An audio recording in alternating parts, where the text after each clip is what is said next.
This is my true story. I spent my whole life working hard for my family, believing love would last longer than money. But one evening, my daughter looked me in the eye and said, "You're nothing but debt." I stood there silent, wondering how years of sacrifice could turn into shame. That night, I didn't argue. I just listened to the truth she believed. The next morning, I called my lawyer, and what I did after that changed everything. Before I tell you how, tell me where you're watching from and what time it is there right now. And please subscribe so my story can reach more people. I spent my entire life building something from nothing. When my wife passed away, I made a promise to myself that my children would never feel the same kind of struggle I once did. I worked long hours, from sunrise to midnight, often with aching knees and blistered hands, just to make sure they had comfort. Every decision I made, every hour I spent away from home, was for them. I missed birthdays, dinners, and holidays, not because I didn't care, but because I was out there earning what I thought would secure their future. When my daughter was born, I thought she was my greatest blessing. I gave her everything I could: private school, new clothes, music lessons, the best university I could afford. I wanted her to walk through life without knowing the weight of sacrifice. I didn't care about myself much. I drove an old car, wore the same suit for years, and lived on instant coffee and sandwiches. All I wanted was to see her succeed, to see that my struggle meant something. My son, on the other hand, was quiet. He didn't ask for much, didn't show off, didn't demand the world. He worked small jobs while studying, helped me around the house, and always called just to check if I'd eaten. He didn't shine like his sister in public, but his loyalty was quiet and steady. I used to think both of them would take care of me in my old age, one with her success, the other with his heart. The years went by, and my business grew. Nothing massive, but enough to make sure both children had stable lives. I paid for their weddings, bought them houses, and cleared their debts whenever they asked. Every time they said, "Thank you, Dad," I felt proud. I thought I was doing the right thing, being the kind of father who never lets his family fall. But with time, I noticed a difference. My daughter began to act like the things I gave her were hers by right, not gifts. She'd call only when she needed money. The "thank you" faded into expectation. She started to speak to me like I was just another bill she needed to manage. I'd ask her how her life was going, and she'd answer in numbers, investments, returns, profits. Somewhere along the way, she stopped seeing the man who worked for her future and started seeing a wallet that never ran dry. I never confronted her about it. I didn't want arguments. I thought love could fix the distance, that time would remind her where she came from. But I was wrong. When people forget the hands that built their comfort, they start believing they built it all alone. Looking back, I realized that I gave her too much too soon. I thought giving would build gratitude, but it only built greed. Still, I couldn't hate her. She was my blood, my daughter. Every insult she ever threw at me, every dismissive tone, I endured it quietly. Because that's what fathers do, isn't it? They take the pain so their children don't have to. But that night when she called me nothing but debt, something inside me changed. I wasn't angry. I was awake. I saw my life clearly for the first time. I wasn't just a man who gave too much. I was a man who had let himself be treated like a burden. I realized that sometimes love without respect becomes self-destruction. That night, I made a silent promise. I wouldn't yell, I wouldn't argue, and I wouldn't curse her. I'd just remind her, not with words, but with action, that everything she enjoyed came from the man she just dismissed. And that's how the next chapter began. Not in anger, but in calm, deliberate clarity. I spent my entire life building something from nothing. When my wife passed away, I made a promise to myself that my children would never feel the same kind of struggle I once did. I worked long hours, from sunrise to midnight, often with aching knees and blistered hands, just to make sure they had comfort. Every decision I made, every hour I spent away from home, was for them. I missed birthdays, dinners, and holidays, Not because I didn't care, but because I was out there earning what I thought would secure their future. When my daughter was born, I thought she was my greatest blessing. I gave her everything I could: private school, new clothes, music lessons, the best university I could afford. I wanted her to walk through life without knowing the weight of sacrifice. I didn't care about myself much. I drove an old car, wore the same suit for years, and lived on instant coffee and sandwiches. All I wanted was to see her succeed, to see that my struggle meant something. My son, on the other hand, was quiet. He didn't ask for much, didn't show off, didn't demand the world. He worked small jobs while studying, helped me around the house, and always called just to check if I'd eaten. He didn't shine like his sister in public, but his loyalty was quiet and steady. I used to think both of them would take care of me in my old age, one with her success, the other with his heart. The years went by, and my business grew. Nothing massive, but enough to make sure both children had stable lives. I paid for their weddings, bought them houses, and cleared their debts whenever they asked. Every time they said, "Thank you, Dad," I felt proud. I thought I was doing the right thing, being the kind of father who never lets his family fall. But with time, I noticed a difference. My daughter began to act like the things I gave her were hers by right, not gifts. She'd call only when she needed money. The thank you faded into expectation. She started to speak to me like I was just another bill she needed to manage. I'd ask her how her life was going, and she'd answer in numbers: investments, returns, profits. Somewhere along the way, she stopped seeing the man who worked for her future and started seeing a wallet that never ran dry. I never confronted her about it. I didn't want arguments. I thought love could fix the distance. That time would remind her where she came from. But I was wrong. When people forget the hands that built their comfort, they start believing they built it all alone. Looking back, I realized that I gave her too much too soon. I thought giving would build gratitude, but it only built greed. Still, I couldn't hate her. She was my blood, my daughter. Every insult she ever threw at me, every dismissive tone, I endured it quietly, because that's what fathers do, isn't it? They take the pain so their children don't have to. But that night, when she called me nothing but debt, something inside me changed. I wasn't angry. I was awake. I saw my life clearly for the first time. I wasn't just a man who gave too much. I was a man who had let himself be treated like a burden. I realized that sometimes love without respect becomes self-destruction. That night, I made a silent promise. I wouldn't yell, I wouldn't argue, and I wouldn't curse her. I'd just remind her, not with words, but with action, that everything she enjoyed came from the man she just dismissed. And that's how the next chapter began, not in anger, but in calm, deliberate clarity. It happened during what was supposed to be a peaceful family dinner. My daughter and her husband had invited a few friends over, people I didn't know well but recognized from her business circle. They were all dressed in fine clothes, talking loudly about profits, houses, and vacations. I sat quietly at the end of the table, proud just to be included, even if I didn't understand half the talk about investments and luxury brands. For most of the evening, I smiled and listened. I didn't belong in that kind of crowd, but I was happy seeing my daughter doing well.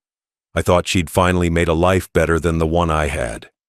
But then the topic shifted to family responsibility, and that's when it all changed. Someone joked about taking care of parents in old age. My daughter laughed and said, "Oh, my father doesn't need help. He's always been good at collecting debt." Everyone laughed. I didn't understand the joke at first. Then one of her friends asked, "Debt? You mean he's in trouble?" And my daughter said, clear enough for everyone to hear, "No, I mean he is the debt. Always owing something, time, money, help. You can't get ahead when you're dragged by the past." The words hit harder than anything I'd ever felt. It wasn't what she said. It was how she said it. Cold, sharp, like she'd been holding it in for years. Her husband laughed awkwardly, trying to change the subject, but the damage was done. The people around the table smirked, trying to pretend it was just a joke. but I could see the truth in her eyes. She meant it. I didn't speak. I didn't even look at her. I just stared at my plate, trying to remember all the nights I worked double shifts so she could go to school. All the times I sold things quietly so she could afford what she wanted. All the times I told people, she's my pride, because I believed it. And now, sitting there, I realized I'd become her embarrassment. When the meal ended, she barely looked at me.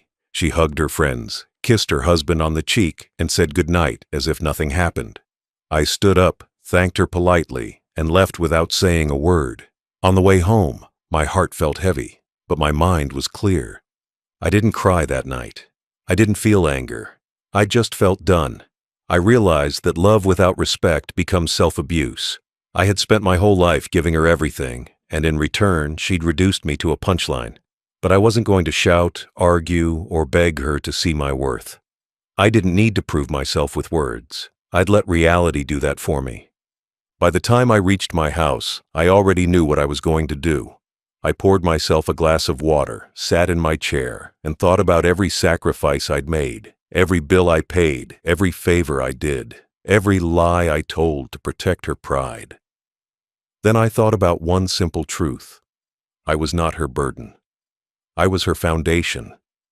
She could insult me, mock me, and erase me in her conversations, but she couldn't erase the fact that everything she had began with me. The roof over her head, the business connections her husband had, even the education that gave her that voice, all of it came from me. So, when she said I was nothing but debt, I decided to balance the books once and for all. That night, I opened my safe and stared at the documents. Properties, shares, cash bonds, all accumulated through decades of hard work. They were mine. And for the first time, I felt the freedom to use them however I wanted, not for love, not for approval, but for justice. The next morning, I woke up calm, almost relieved. The man she called Debt was about to settle every score silently. No drama, no shouting, just a quiet transaction that would remind her who taught her the value of money in the first place. That night, after leaving my daughter's house, I sat in the quiet of my own home. The laughter from that dinner still echoed in my mind. I had never felt so small, so dismissed. I looked around the living room, the same one I had built with my own hands 40 years ago. Every corner carried a memory. The couch where my children played, the table where they once did their homework, the photo frames of birthdays, graduations, and holidays that now felt like they belonged to someone else's life. I made myself a cup of tea, but it went cold, untouched. My hands were steady, but my chest felt hollow. It wasn't the insult itself that hurt. It was the truth behind it. Somewhere along the way, I had become invisible to the very people I lived for. I gave them everything: time, effort, money, peace, and in return, I became a burden they tolerated. I sat down at my desk and pulled out my old file box. It was filled with years of documents, deeds, bonds, investments, tax records, and receipts. As I went through each one, a clear pattern emerged. Every sacrifice I made for my children had a paper trail. I could see exactly how much I'd poured into their lives. Each piece of paper was proof of love they'd already forgotten. That's when the thought hit me. If she saw me as debt, then I'd pay it off properly. She wanted to measure my worth in money? Then I'd use money to remind her what real value looked like. Not through shouting or revenge, but through quiet, calculated truth. I spent hours reading old notes from my late wife. She used to say, "If you ever lose respect, don't beg to get it back. Make them see what they lost." That night, those words felt heavier than ever. I realized my mistake wasn't loving too much. It was giving without boundaries. I gave her comfort without responsibility, wealth without gratitude, and trust without question. I took out my ledger book, where I'd kept handwritten records of every transaction. My business mind hadn't dulled with age. I still knew how to move money, where to store it, and how to protect it. I had built small investments across different places, stocks, land, savings accounts that no one else knew about. Decades of quiet planning, all still in my control. It wasn't about taking revenge. It was about taking back dignity. That night, I decided to act, not as a hurt father, but as a man reclaiming what was his. If my daughter saw me as nothing more than debt, then I'd make sure she learned what happens when a debt gets cleared. Before going to bed, I wrote down a single sentence on a notepad. Tomorrow, I will end this silently. It wasn't a threat or a cry for attention. It was a promise to myself. When I finally lay down, sleep didn't come easily. I kept seeing her face, the pride in her eyes as she mocked me, the laughter that followed. I remembered when those same eyes used to look at me with trust. When she was a little girl, asking me to fix her bike or hold her hand on the way to school. Somewhere along the road, that child disappeared, replaced by a woman who measured love in currency. By morning, I wasn't bitter anymore. I was done hoping she would change. I had spent enough years waiting for appreciation that was never coming. It was time to close the account, not in anger, but in peace. As the first light broke through the window, I made myself another cup of tea, finished it this time, and smiled faintly. The plan was clear, the decision made. Today, she would never call me debt again, because by the end of it, I would owe her nothing. The next morning, I woke before sunrise. My mind was clear, sharp, not with anger, but with purpose. For the first time in years, I wasn't thinking about bills or children or responsibilities. I was thinking about balance. For decades, I'd built my life around giving. Now, I would spend one day taking control, not to hurt anyone, but to restore what was mine. I started with my old safe. It was tucked behind a cabinet, hidden under boxes of family albums. Inside, I kept the papers no one knew existed, the original property deeds, share certificates, and bank details that tied my life's work together. My daughter thought she knew everything I owned. She didn't realize there were accounts I had opened long before she was born, investments I'd built in silence when times were good. I wasn't rich, but I was prepared. I took out each document carefully, checked the balances, and began making notes. Years of working as a contractor had taught me that every figure had meaning. I had enough to live comfortably for the rest of my days, and enough to make one lasting statement. The lawyer I trusted, Mr. Patel, had handled my affairs for over 30 years. He was honest, quiet, and loyal. He knew how to move money properly, without questions or drama. By 8 a.m., I called him. My voice was steady as I told him I wanted to update my will and make immediate transfers.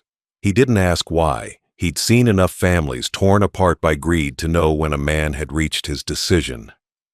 Within an hour, he was at my home, briefcase in hand, expression serious.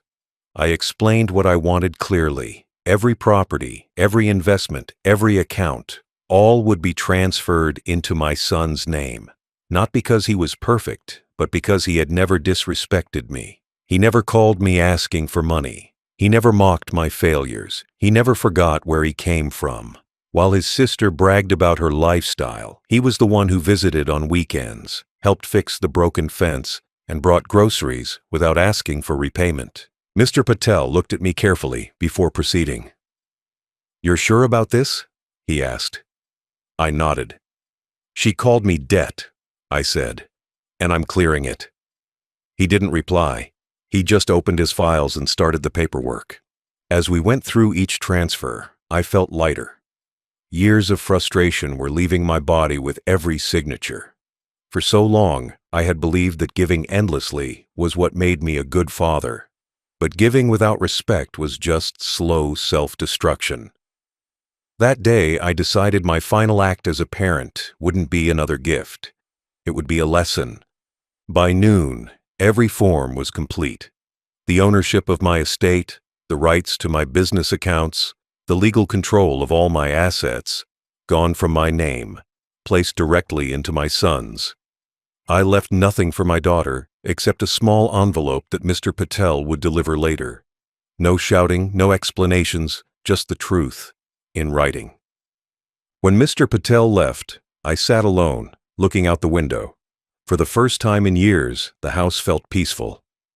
I realized that the weight I'd carried all this time wasn't old age. It was disappointment. The kind that builds slowly, year after year, until one cruel sentence cracks it open. I spent the rest of the afternoon cleaning the study. I shredded old bills, donated old clothes, and locked away what little jewelry my wife had left behind. I wanted no clutter, no traces of regret, just simplicity. Before going to bed, I wrote a note to accompany the transfers. She said I was debt, so I cleared the account. That was all it needed to say. That night, I slept deeply. No dreams, no guilt, no anger, just silence. Tomorrow, she'd learn that words have weight, and once spoken, they can move more than feelings. They can move fortunes. The next morning began like any other. Sunlight cutting through the curtains, birds outside, the same routine that had repeated for years. But that day, I wasn't a tired old man anymore. I was a man with a mission. The insult had already turned into resolve. Today wasn't about anger, it was about execution. I dressed neatly, a pressed shirt, clean trousers, polished shoes. I wasn't going to the bank as someone seeking help. I was going as the man who built everything they'd ever envied.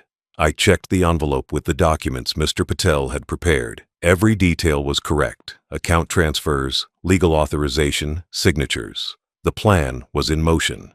By 9 a.m., I arrived at the bank. The same bank that had handled my accounts for more than 40 years. The staff greeted me politely, unaware that this would be the last time they'd see me as their client. The manager, a young man who once asked for my business advice, escorted me into his office. I gave him the papers quietly. He scanned through them, nodded, and began the process. "Are you sure, sir?" he asked. I just nodded. No explanation was needed. When people question your decisions, it's because they don't know the weight behind them. I wasn't transferring money to make a scene. I was transferring peace of mind.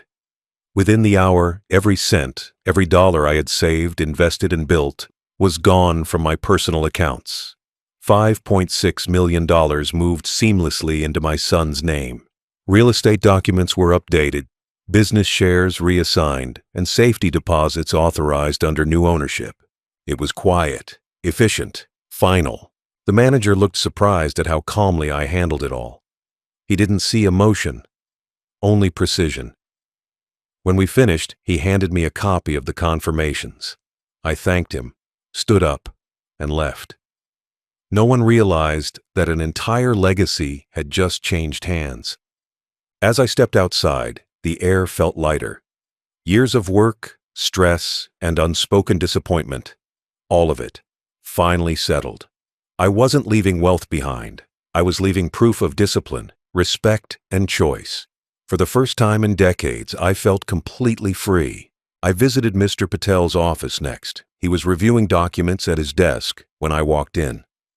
"It's done," I said simply. He smiled faintly. "She'll find out soon," he replied. "Are you ready for that?" I nodded again. She already made her choice when she opened her mouth. "I'm just closing the account." He slid an envelope across the desk, the one meant for her. Inside was my final message. "You said I was debt. I've cleared it. Don't look for interest. No drama, no emotion, just a clean record." Before leaving, I added one more instruction. Once she contacts the firm asking about her share, hand her the letter personally. Don't mail it. Let her see the disappointment she created reflected in someone else's eyes. That afternoon, I took a long walk through the city. I passed by shops I used to visit with her when she was a child. Toy stores, ice cream parlors, the old bookshop I once bought her favorite novels from. Every step reminded me of what parenting really meant, giving everything, expecting nothing. But even generosity has limits. I stopped at a park bench and sat down.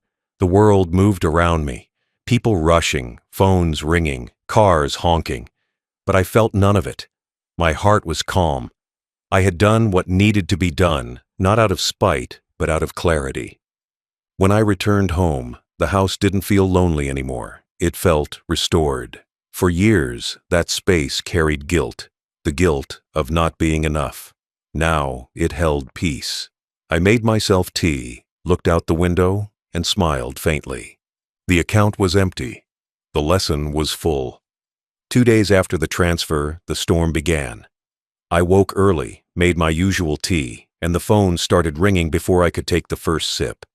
At first I ignored it, but it didn't stop. It was her, my daughter. I didn't need to answer to know what she had discovered. Banks don't stay quiet when accounts vanish overnight. Credit cards decline, automatic payments fail, and people who live off comfort panic faster than they think. By noon, the calls turned to messages. Dad, what happened? Did something go wrong with the accounts? Why did the lawyer call me? The same woman who had called me a loser now typed messages filled with fake concern. I didn't reply to any of them. She wasn't looking for her father. She was looking for her money. A few hours later, I received a call from Mr. Patel. She came storming into the office, he said calmly. Angry, crying, demanding explanations. I handed her the envelope like you asked. I imagined the scene clearly, her voice raised, her confidence slipping as she opened the letter. The same letter that told her everything, the transfer, the will, and my one sentence. You called me debt. I cleared it. No insults, no details, just the truth. The silence that followed on Mr. Patel's end told me everything I needed to know. By evening, the call stopped. That was the first peace I'd felt in a long time. Later that night, a neighbor told me she had driven by the house earlier, banging on the gate, shouting my name. I didn't answer. Let her feel what silence sounded like. Let her realize that money can't open every door, especially the one she closed herself. I wasn't angry. I wasn't happy either. I just felt balanced. She'd spent years treating me like an inconvenience, a weight on her perfect image. I had been patient. I had stayed quiet through every humiliation. Now she'd feel what true accountability looked like, not through words, but through absence. Her husband called the next day, pretending to be civil. There's been some misunderstanding, he said, voice trembling with controlled panic. I didn't pick up. I didn't need to. The misunderstanding was over the moment she decided to measure my worth in numbers. Mr. Patel told me she tried everything, called the banks, the lawyers, even attempted to freeze my accounts, only to learn they no longer existed under my name. The look on her face, he said, wasn't anger anymore. It was shock. Shock that the man she dismissed as nothing but debt was far smarter, far stronger, and far richer than she'd ever known. The world she had built on arrogance was collapsing. The house she lived in, partly funded by my loans, had unpaid taxes she never noticed. Her husband's business, propped up by quiet support from me, had no more lifeline. Without the money she mocked, she was just another woman who believed her youth and pride would protect her from reality. By the end of the week, her messages turned softer. Dad, can we talk? I didn't mean what I said. Please, I'm sorry. I read every one of them, then deleted them all. Apologies that come after loss are never real. They're survival instincts. That night, I looked through my son's message thread instead. It was full of simple things. How are you, Dad? Need anything from the store? Can I come by this weekend? Nothing grand, nothing selfish, just presence. That's why he got everything. Not because he asked, but because he stayed. The world often calls acts like mine revenge, but it wasn't. It was clarity. My daughter taught me one final lesson, that love without respect is just dependency dressed as affection. And I finally repaid her with the only thing she respected, numbers. When I went to bed that night, I slept soundly. For the first time, I didn't dream of disappointment. I dreamt of peace. The next morning, Mr. Patel called again. He didn't have to say much. I already knew what happened. She opened the letter, he said quietly. I could hear the pause that always comes after truth hits someone too hard. She cried for a long time. I didn't ask for details. I didn't need them. I had written those words with calm hands, not anger. Every line had a reason, every sentence a memory.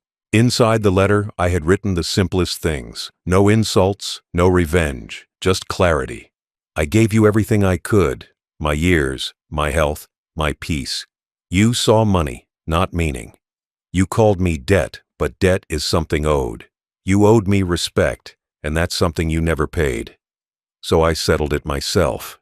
She must have read that line over and over, realizing that the man she mocked wasn't the fool she thought he was. Along with the letter, Mr. Patel had enclosed the legal papers, proof of the transfer, the new will, and her formal exclusion. Her name wasn't on anything anymore. No house, no shares, no inheritance. She had spent her life building comfort from my effort, but I had spent mine building security that didn't depend on her approval. Mr. Patel told me she stayed seated in his office for nearly an hour, eyes empty, hands trembling. She didn't say much, he added, just kept asking, why him? Why not me? He didn't answer her. That question had already been answered years ago, every time she chose pride over kindness, image over loyalty. I imagined her driving home that day, the same car I had bought for her birthday, the same one she said wasn't expensive enough. Maybe she cried. Maybe she blamed me. Maybe she told her husband I was cruel. But deep down, she knew what she had lost wasn't money. It was the last thread of trust. At home, I reread a copy of the letter I'd written. I wanted to be sure it said exactly what I meant. Not vengeance, but truth.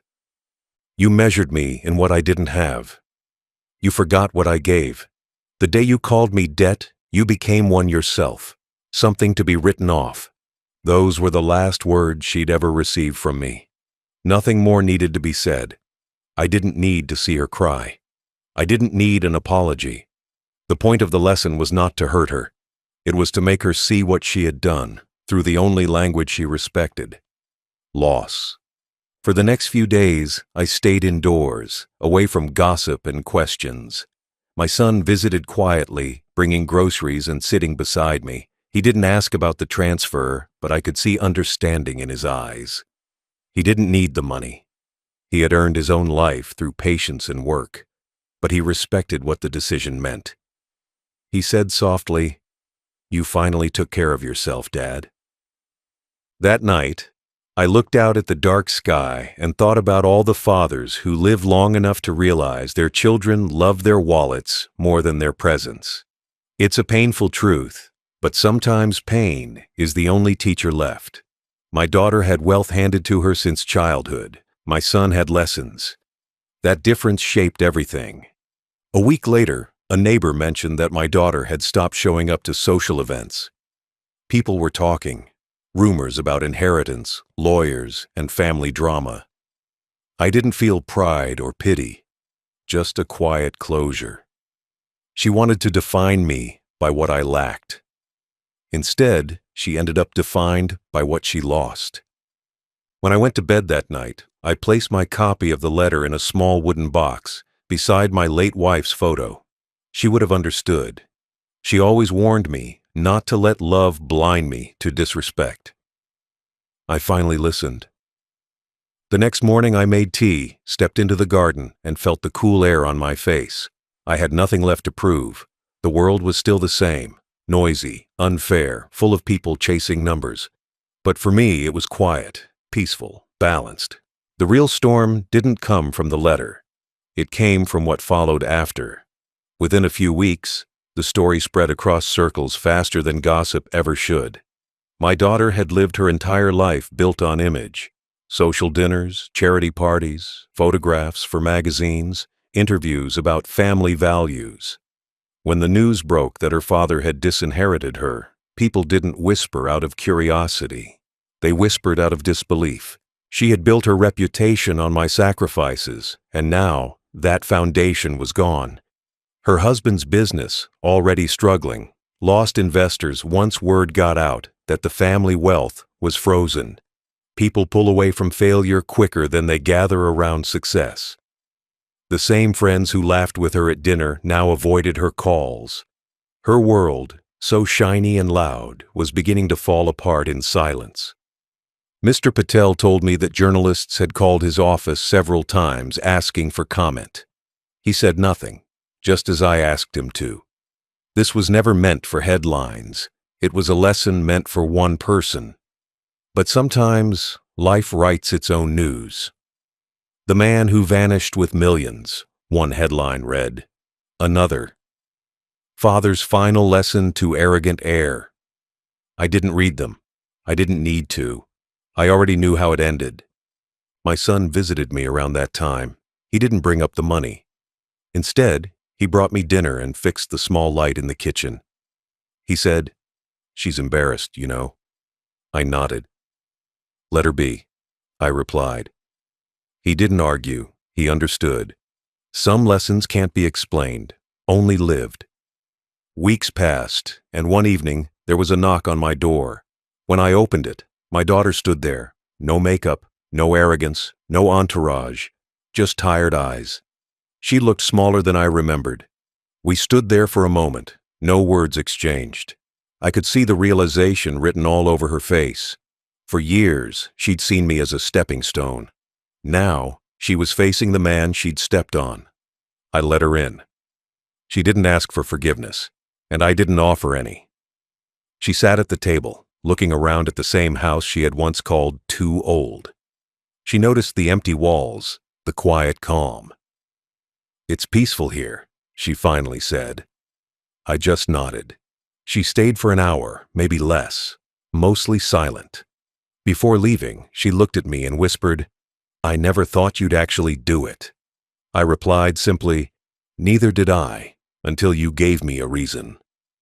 After she left, I didn't feel anger. I didn't even feel pity. I just felt done. The years of exhaustion, of trying to be respected by those who only valued what I gave, had ended. It wasn't revenge. It was closure. A few months later, the papers she once mocked became public records. The official transfer, the donation clauses, the proof that every penny was accounted for. The public opinion shifted quietly. People started calling me the man who outsmarted pride. I ignored it. It wasn't about being clever. It was about finally choosing peace over pain. My daughter tried to rebuild her life. She moved houses, cut off old contacts, and started working part-time for a community project. Some said it was shame that drove her there. Maybe it was guilt. Maybe both. I didn't interfere. That was her journey now, to learn what value truly meant. Sometimes, I still see her from a distance when I visit town. She waves occasionally. I nod back. That's enough. Words are for those still explaining themselves. We don't need them anymore. At night, I often think about the past. Not the anger, just the choices. She had her chance to understand love before money, family before pride. She chose wrong. I chose peace. Life, in the end, isn't about what you have. It's about what you leave behind. And I had finally left behind something more powerful than wealth. A message written not in anger, but in silence. After everything that happened, the world grew quiet again, the way it should have been from the start. I sold the big house, the one filled with echoes of arguments and empty promises, and moved into a small coastal home 2 towns away. Nothing fancy, 2 rooms, a garden, and the sound of waves that didn't ask for anything. I didn't need company. I needed peace. Mornings became slow and meaningful. I'd wake before sunrise, open the windows, and let the ocean air fill the house. The silence wasn't lonely anymore. It was healing. I spent my days reading, walking along the beach, and planting vegetables in the backyard. No phone calls, no demands, no expectations. For the first time, life wasn't about giving or proving. It was just about being. I kept one small photo frame on my table, my wife, smiling the way she used to when times were simple. Sometimes I spoke to her softly, telling her how things had turned out. I'd say, "You were right. Love is only strong when it's respected." I imagined she would smile, the same gentle smile she gave when I doubted myself years ago. My son visited every few weeks. He never brought gifts. He brought peace. We'd sit outside, talk about the sea, about food, about simple things. Never about money, never about her. He didn't have to say it, but I knew he understood what I had done. He respected it. That respect was worth more than anything I'd ever owned. Occasionally, I'd receive letters from strangers, people who had read or heard the story somewhere. They called it the father's last stand, or the debt that disappeared. Some praised me, others judged me. I didn't reply to any of them. They didn't understand that what I did wasn't revenge. It was balance. The world teaches you to forgive everyone but yourself. I just broke that rule. There were moments when guilt tried to return. Usually at night, when the waves were quiet and my thoughts grew loud. I wondered if I'd been too harsh. But then I remembered her words, that night at the dinner table. "You're nothing but debt." It wasn't just what she said. It was how she said it, like I was a burden that had overstayed its welcome. That memory was enough to remind me why I left. I didn't hate her. I pitied her. Because she would never understand the peace that comes when you finally let go of people who only love what you can provide. As time passed, people forgot the details, but I remembered the feeling. That first morning of freedom, when I woke up knowing no one could use my kindness again. That feeling stayed. It became my anchor.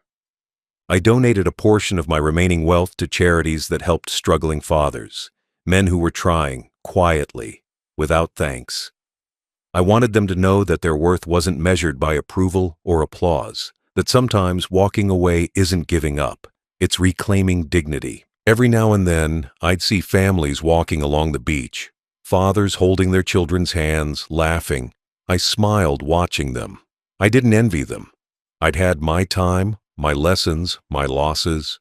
What I found now wasn't love from others. It was peace within myself. The world is quick to call old men bitter when they finally stop giving. But I wasn't bitter. I was finally free. Free from guilt, from pretending, from the burden of being the only one who cared. One evening, I sat by the water with my cane beside me, watching the sun sink into the horizon. The sky burned gold and red, and for the first time in decades, I felt light. I thought of my daughter, not with anger, but with quiet acceptance. Maybe one day she'd understand what those words cost her. Maybe not. Either way, the lesson was complete. When I went to bed that night, I didn't dream of the past anymore. I dreamt of stillness, a house by the sea, a life without noise, and a heart without debt.